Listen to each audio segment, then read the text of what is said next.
Hello guys, it's with Verge here at IFA 2012 in Berlin, and we're taking a look at something pretty special. It is an iPhone 5 mock-up. Here we have an iPhone 4S for a size comparison. As you can see, this looks very much like all the leaks that have come out previously.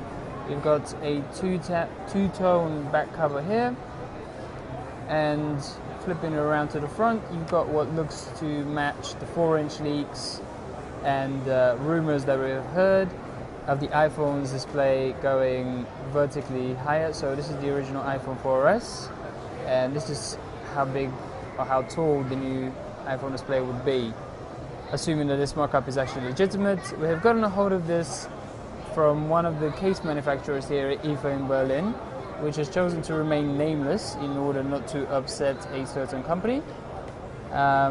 What we have been led to believe, however, is that case manufacturers are very confident about this new design and are starting to produce cases in volume in order to ship them next week, as soon as next week, to retailers. So here are the changes. The dock connector at the bottom has been shrunken, exactly as we've seen. Still got screws on the side of it. Right there you have openings for speakers. On the original iPhone 4 and 4S, only one of the openings is a speaker, presumably the same with this new one.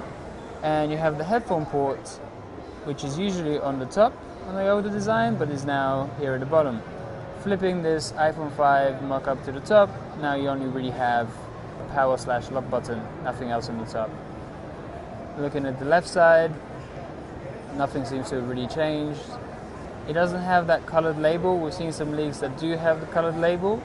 And you might also notice that beyond the metal surround, there is still a little layer for the display, which matches this one. But this is notably thinner than the iPhone 4 and iPhone 4S design. The home buttons look to be pretty much identical,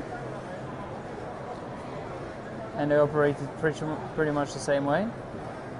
One of the notable omissions from this iPhone 5 mock-up is that you don't have the little dot for opening up what we presume is a micro SIM slot tray. And just to flip it around to the back, you still got the camera in the top left-hand corner, looking at the phone from this position, with an LED flash near it. And you have a whole bunch of FCC and other iPhone labels at the bottom. Notably, the iPhone font doesn't seem to match Apple's styling, but again, this is just a mock-up.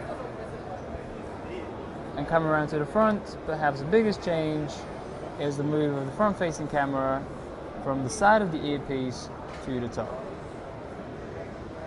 So that's really it. It really seems to look exactly as all the leaks have suggested that it would look. The iPhone 5, it is thinner, it is taller than the iPhone 4 and 4S. And we'll really just have to wait to see how the software works, how much of a difference that makes in day-to-day use. So that's it. A quick glimpse at an iPhone 5 mock-up here at IFA 2012 in Berlin.